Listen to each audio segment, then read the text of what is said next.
Right now, the number 15 most viewed PragerU video is the top 5 issues facing Black Americans. Ah boy, you may not realize it, but I'm not actually black. Now, I don't want to be a white guy, you know, speaking for black people necessarily. But I said we're going to take a whole look at all the PragerU content, and that includes this one. So let's go. What are the 5 biggest issues facing blacks in America? Here's my list. Good start. Problem number 5, the victim mentality. Bad start. You started off strong. I don't like this. Nothing holds someone back more than seeing himself as a victim. Why? Because a victim is not responsible for his situation. Everything is someone else's fault. Hold on. What if it is someone else's fault? Let's hear And the it. victim sees little chance of improving his life. How can he get ahead if someone is holding him back? All this makes the victim unhappy, frustrated, and angry. Okay, but it doesn't necessarily have to be an individual holding someone back. It could be the whole system. You know, the fact that you're unemployed and all the manufacturers left your city, it's not your fault. That is the fault of a broader economic policy. This is how too many blacks see themselves, as victims. Okay. So much so that their victim status becomes their primary identity and their ruling ideology. I think that's insane. Like, I can't speak for all black people, but I'm willing to bet they don't see themselves as victims. I call it victimology. Unfortunately, many black churches preach this victimology. Oh. Many black parents yeah? pass it on to their children.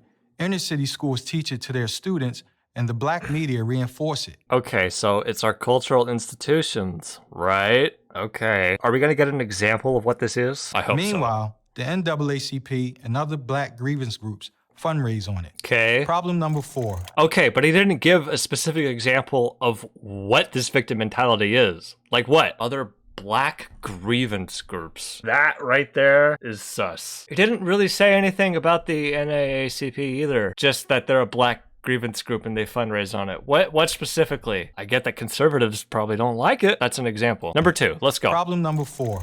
Or 4. Lack of diversity. Lack of Blacks diversity. repeatedly demand an honest dialogue or You may debate not about realize race. it, but you are currently funding Venezuela. Z_Apple donated $10 through Super Chat. The biggest issue facing them is Dennis Prager not letting them say the N-word in school. You might be right. You may not realize it, but you're currently funding Dennis Prager. See, I already forgot what number 4 was. Problem number 4. Lack of diversity. Blacks repeatedly demand an honest dialogue or debate about race.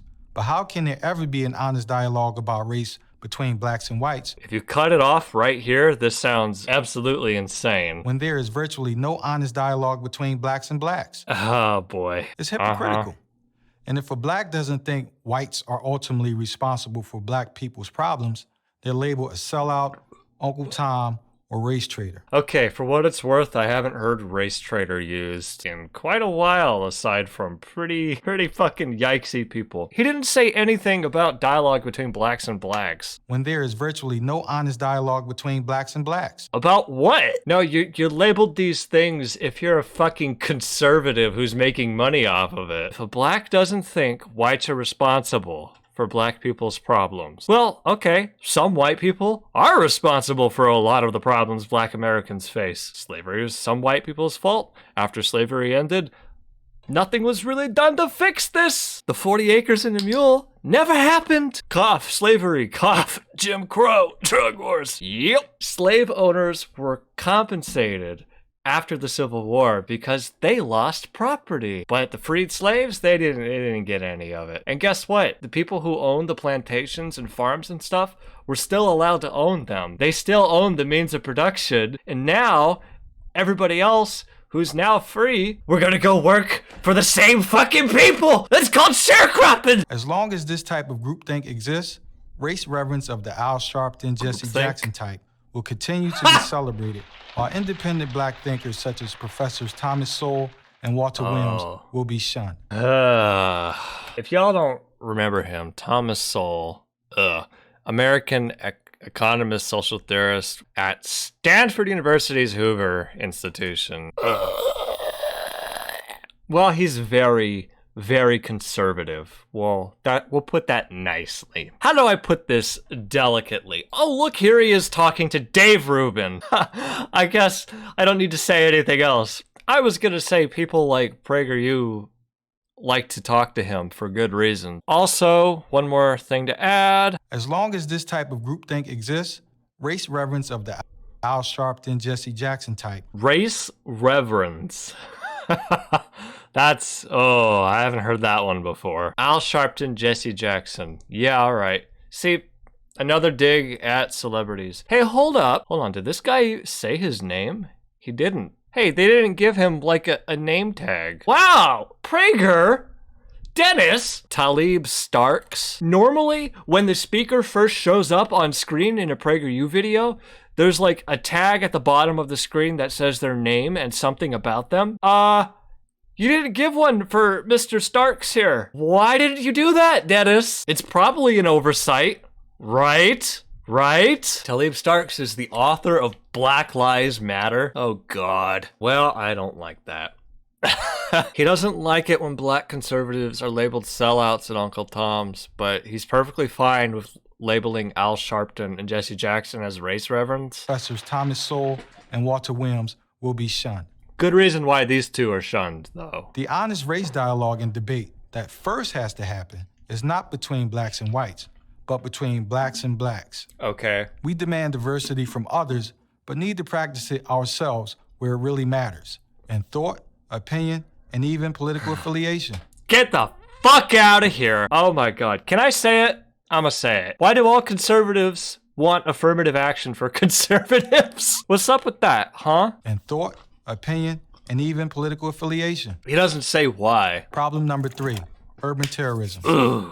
As just about everyone knows, but too few talk about publicly, in majority black cities, violent black-on-black crime is rampant. So, hold on. In majority black cities, black-on-black crime is rampant? Really? Are you serious? If the majority of the population in a city is black, then most of the violence, statistically speaking, is gonna be from black person to black person. It's simple math. A Department of Justice study from let's hear it. 1980 through 2008 revealed that blacks accounted for almost half of the nation's homicide victims, Yeah, I think that sounds right. 47.4%, and more than half of the offenders, 52.4%, all while being 13% of America's Oh my God, population. are they doing 1350? Holy shit, we did it! I didn't expect that!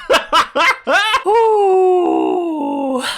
This can be explained by poverty too, but he don't want to talk about that, I bet. The Maybe he will. Tuskegee Institute conducted a study of all known lynchings of blacks that occurred between 1882 through 1968. All known? During this 86-year span, which is essentially the post-Civil War era up to the Civil Rights era, 3,446 blacks were reportedly lynched.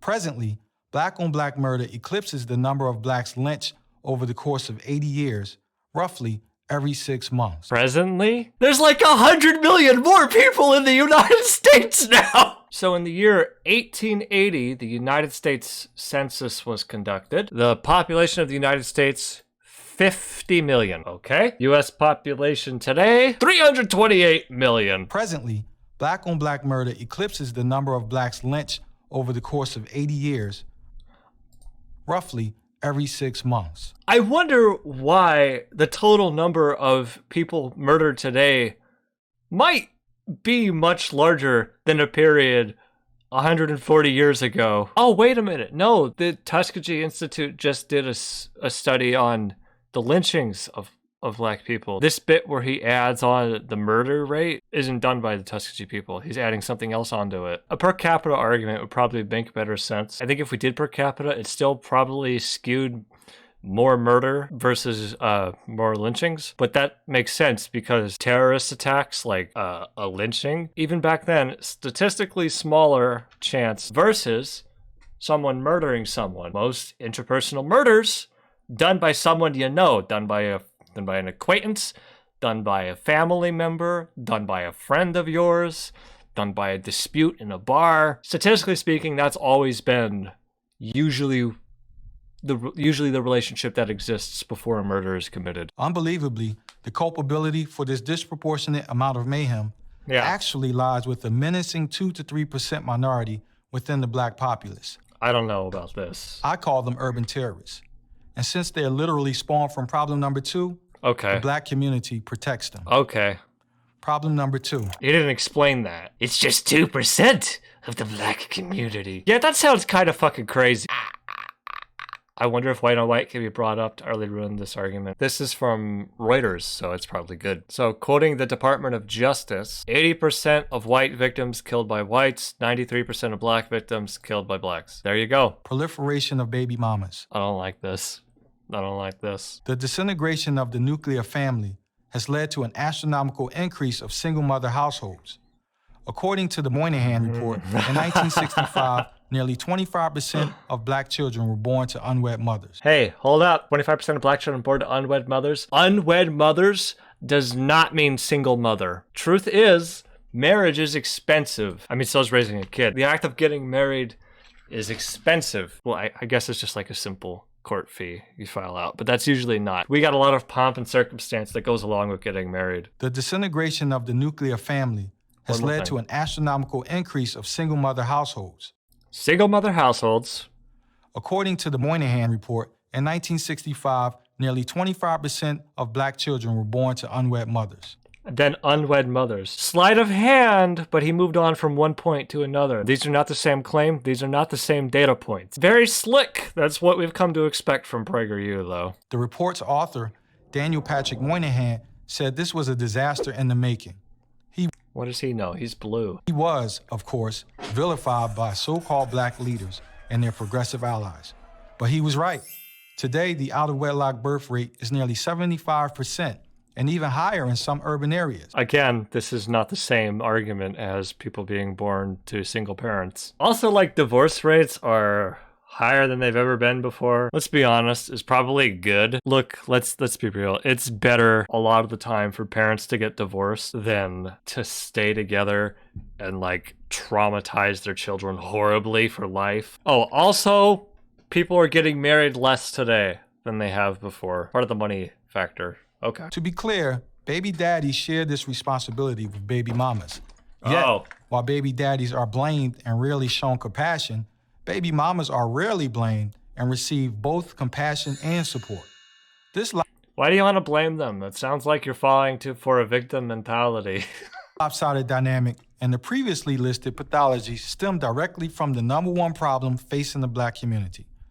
Problem number 1, unquestioning allegiance to so-called progressive policies. Unwavering loyalty to progressive liberal policies is the primary reason these dire conditions persist. I don't know about that. It both makes them possible and perpetuates them.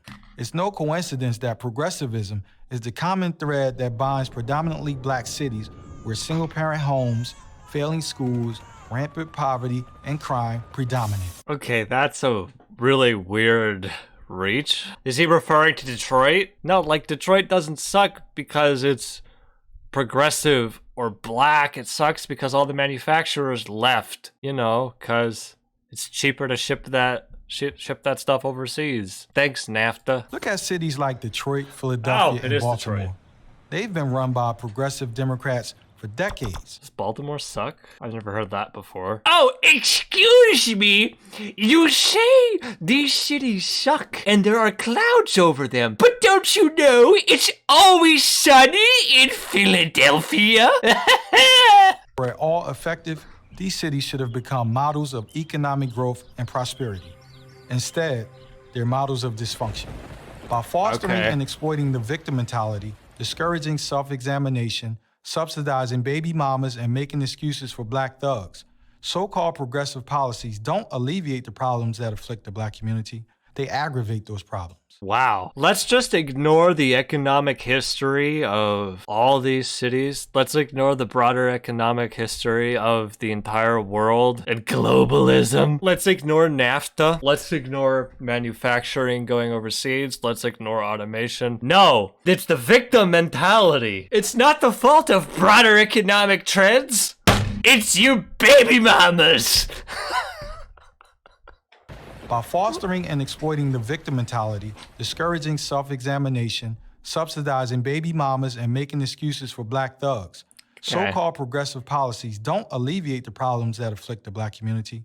They aggravate those problems. Making excuses for black thugs? How many black people are in prison right now? It's a shit ton of people, man. I guess we're making excuses? I don't understand. You may have noticed that racism did not make the list. Why not? Yeah. It's simple. There will be no solution to the problems afflicting Black America until more blacks recognize that the issues plaguing our community are ultimately self-inflicted. I don't know if you can just like write racism as a problem. Probably a lot more specifics that go into it. Top 5 issues facing black Americans. Just saying racism is pretty simple. I would expect some further explanation than just that. Like police brutality. Okay, this is part of racism, yes. But this way we have an actual concrete issue. Something a little less abstract. Does racism exist? Sure. But there are other problems far more serious. And waiting until there are no more races will mean waiting and making excuses forever. Waiting for what? Is that when we can achieve communism? I'm Talib Starks for Prager University. That was... To subscribe to our YouTube channel, click here. They didn't let him do the outro? That one was pretty weak. Well, that's that, everyone. Oh, wow. Politically incorrect fact. Blacks comprise 13% of the population but commit 52% of homicides. Oh, okay. Related reading. The war on cops. Maybe if cops stopped acting like victims all the time. Black Lives Matter. The Uncivil War. In 2013, the poverty rate among blacks overall was 36%, but only 8% among black married couples. Gee, it sounds like the people who are gonna get married have more money. Wow! That one was actually kind of uncomfortable. If you swap the roles and had a white guy saying all that, that would be really strange. Alright, let's just do the patron read. Thank you to the February patrons. Dios, LC Hub, George, Irene Schaefer, James Paul, Jari Polamo, Laura Day, Megan Squires, Mellow Cheddar, Schwartz, Suzanne Hendrickson, and Xylorp on Bandcamp. Oh yeah. Top 5 issues today. One of them is baby mamas. Actually, the top 5 issues today are you not clicking another link? One of the other videos. One of the subscribe or patron links, perhaps. Any of them, really. It doesn't really matter to me. You don't even have to click them. You can just keep watching this and then never watch me again. That's perfectly fine.